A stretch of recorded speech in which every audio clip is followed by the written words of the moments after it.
Welcome back to On the Line. As always, I'm your host, Juan Roque, with my partner in crime, the Rhino, Ryan Knowles. And getting into this game on Saturday, Rhino, the Wazoo offense, talk about what's going on with this team right now, because they haven't scored a lot of points, 19 points per game.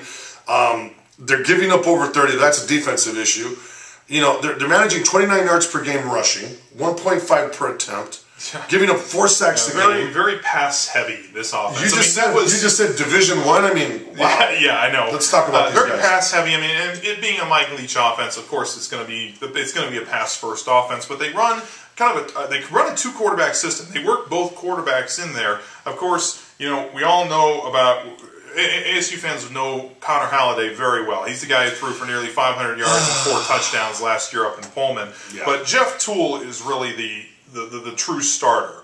He's the upperclassman, thrown for 1,541 yards, 8 touchdowns, and 5 interceptions. But he's the most accurate quarterback that Wazoo has ever seen, more so than Ryan Leaf or Alex Brink. Wow, he's saying something. Yeah, exactly. He's complete 64. Ryan Leaf was good at one point. Yes, just keep in mind, he was good at one point. Well, yeah, Wazoo was good at one point. He took Wazoo to the Rose Bowl against Michigan, so he knew what he was doing. Yeah, I mean, he completes about 64% of his passes, but they work Halliday in there very well, and he has very similar numbers at 1,375 yards and 9 touchdowns, but he's been a real kind of a turnover machine this year, throwing 11 interceptions on the year. So, I mean, they'll work both guys in, but it's really Toole's job to work to initially. We'll see how much we see of Halliday though.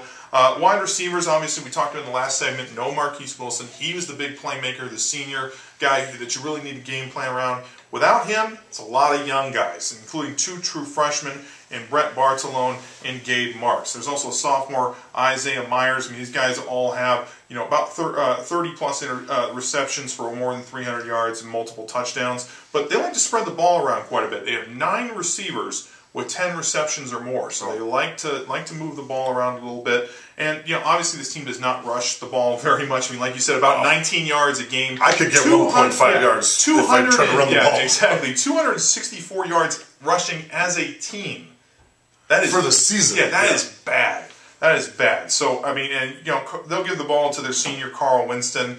100. These guys only rushed for 196 yards total and 2 touchdowns. And then they got a young guy in Tiandre Caldwell. So they'll run occasionally to keep teams honest, but they're going to spread. They're going to spread them out. They're going to spread them out. They're going to spread them out. Multi-wide receiver sets and throw the ball down the field. Yeah, exactly. But they're going to do it with multi-quarterbacks. And so you got to watch out for these quarterbacks because they can beat you. They do have some talent.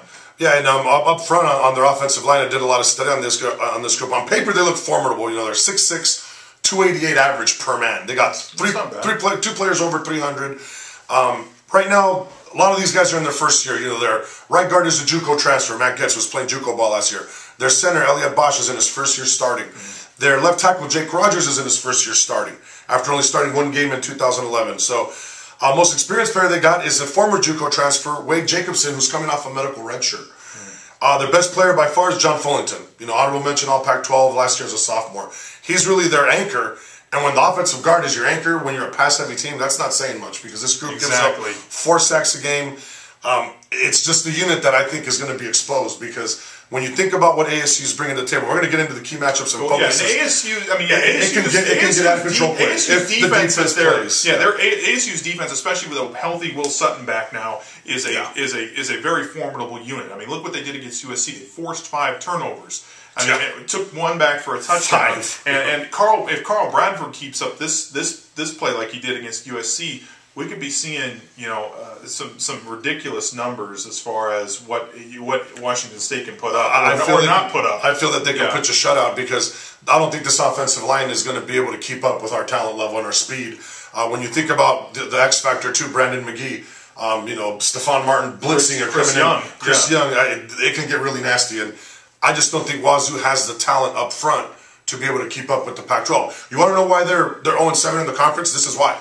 Their offensive linemen just they don't run the ball. On paper, they don't run the ball. Yeah. And a lot of times because they can't pass block right now. It's a run block. Excuse me. They're not opening up the holes, and that's why they're pass blocking 90% of the time. That's never going to bode well for your defense. Yeah, when you become one-dimensional every game, you become very easy to stop. Oh, yeah, absolutely. You become easy to defend. So definitely we'll keep a very close eye on the Wazoo offense as they face the what is very much improving but still needs a long way to go, ASU defense. When we get back, we're going to talk about some of those key matchups and focal points of this game as far as what ASU needs to do to stop the Cougar attack. Don't go away.